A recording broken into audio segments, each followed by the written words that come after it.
मेरे जय मसीह के भाइयों बहनों। अच्छा देखिए, एक बार की बात है। मैं आपके सामने एक ना आयत पढ़ देना चाहता हूँ। अच्छा, कुछ आयतें जो कि यूहन्ना उसका जो कि अध्याय 3 उसकी 1 से लेकर के मैं आगे पढ़ूंगा। ये फरीसियों में से ये निकोदेमुस नाम का एक मनुष्य था जो यहूदियों का सरदार था।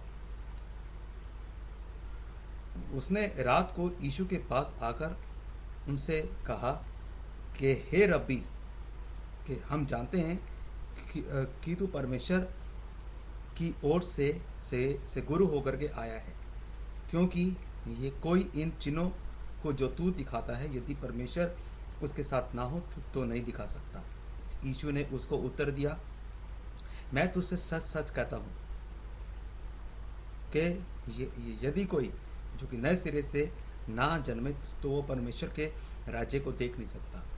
तो निकोदेमुस ने उससे कहा कि मनुष्य जब बूढ़ा हो गया हो तो वह कैसे ये जन्म ले सकता है?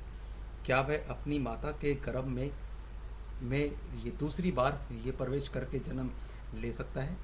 यीशु ने उसको उत्तर दिया, मैं तुझसे ये सच सच कहता हूँ कि जब तक कोई मनुष्य जल और आत्मा से ना जन्मे तो परमेश्वर के राज्य में प्रवेश नहीं कर सकता।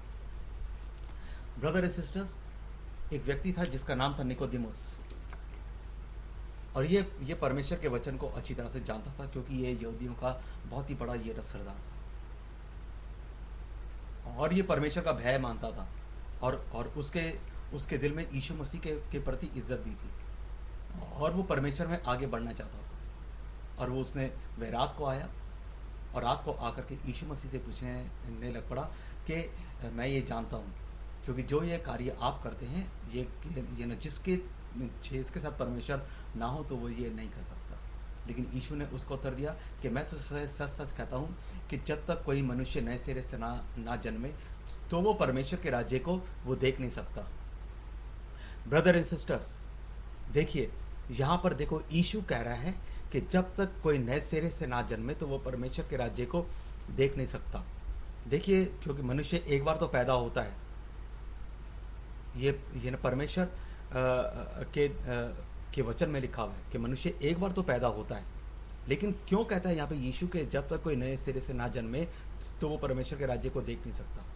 जब वो एक बार पैदा होता है तो फिर क्योंकि पाप की दशा में पैदा होता है, क्योंकि आदम ने पाप किया था, और क्योंकि आदम ने पाप किया था, और वो आदम का जो कि स्वभाव है वो प्रत्येक मनुष्य के अंदर रहता है। जब वो शुरू से बच्चा होता है, बच्चे को सपोज करो आप मान लीजिए अपना 2 घंटे जो उसका दूध पीने का जो कि समय है उसमें आप अपना थोड़ा सा लेट हो जाते हैं, तो उस समय वो बहुत ही ये व्याकुल हो उठता है, वो ये क्रोध करने लग पड़ता है, और ये क्रोध की वजह से वो चिल्लाने लग पड़ता है, रोता है। ये क्रोध दर्शाता है पाप को, और वो अपने छोटा सा बच्चा हाथ पैर भी चलाता है, बहुत कुछ, ये सब कुछ क्रोध ये दर्शाता है पाप को। यानी कि आदम का जो स्वभाव था पाप, वो आ गया उसके अंदर। तो यही मनुष्य जब न बड़ा होता है तो वो और भी पाप करने लग पड़ता है, और भी यदि वो प्रभु यीशु मसीह को नहीं जानता है तो वो पाप करने लग पड़ता है, दुनियावी चीज़ों में वो लिप्त हो जाता है।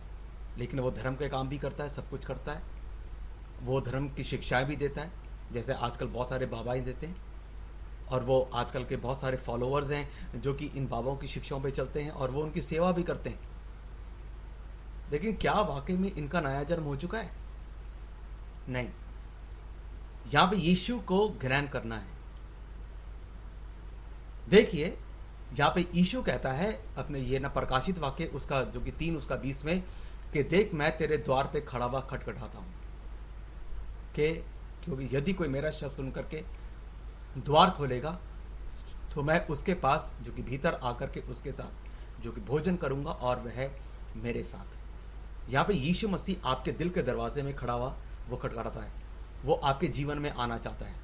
यदि आप उसका जो कि शब्द सुन करके अपना दरवाज़ा खोलोगे तो वो आपके पास ये भीतर आएगा और वो आपके साथ ना ये भोजन करेगा, और देखिए आप उसके साथ। देखिए यीशु मसीह आपको वो आशीषें देना चाहता है। और जब यीशु मसीह आपके जीवन के अंदर आता है, जब जब परमेश्वर का राज्य आपके जीवन के अंदर आ गया, आपको पता चल जाएगा कि आपको एक नया अनुभव सा मिलेगा, एक नया आनंद। वो है नया जन्म। नया जन्म प्राप्त करना बहुत जरूरी है, और केवल नए जन्म पाए हुए लोग ही केवल परमेश्वर के राज्य में जाएंगे। ब्रदर एंड सिस्टर्स, हो सकता है कि आप बहुत सारे हीलिंग मीटिंग्स को अटेंड करते हैं, बहुत अच्छा है, ठीक है, और आपने चंगाई भी पाए, बहुत बढ़िया, क्योंकि परमेश्वर आपसे प्रेम करता है, आपने परमेश्वर के वचन पर विश्वास किया, इसलिए आपको चंगाई मिली। लेकिन क्या आपने यीशु मसीह को अपना मुक्तिदाता ये करके ग्रहण किया? ब्रदर एंड सिस्टर्स, यही वक्त है कि आप यीशु मसीह को ग्रहण करो।